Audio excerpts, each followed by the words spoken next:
Hello everyone, আমি জেবা নাসরিন। আজকে আপনাদের মধ্য মহেশ্বরের পৌরাণিক গল্প শোনাবো।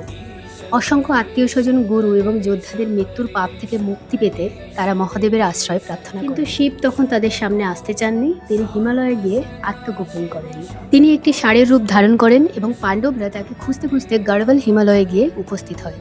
ভীম কিন্তু তাকে ঠিক চিনতে পেরেছিলেন এবং তিনি তখন আস্তে আস্তে হিমালয়ের বুকে লীন হওয়া শুরু করেন এবং তার দেহের 5টি অংশ হিমালয়ের 5টি জায়গাতে দেখা যায়, যেটা এখন বর্তমানে পঞ্চকেদার নামে পরিচিত। এবং পঞ্চকেদার হলো কেদারনাথ, রুদ্রনাথ, তুঙ্গনাথ, মধ্যমহেশ্বর এবং কল্পেশ্বর।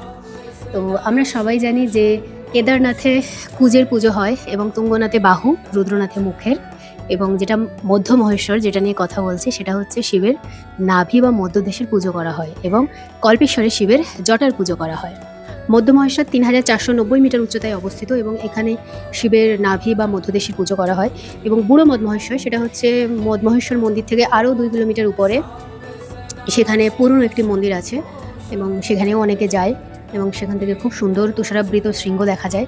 এবং এই ট্রেকে আমরা সুন্দর বুগিয়াল, সবুজ বুগিয়াল থেকে শুরু করে তুষারাবৃত শৃঙ্গ সবই দেখতে পাই। এবং আমরা পুজোর ছুটিতে এই ট্রেকে যাব এবং পুজোর ছুটির আগেও যাব। যারা যেতে চান তারা আমাদের সঙ্গে যোগাযোগ করে নেবেন।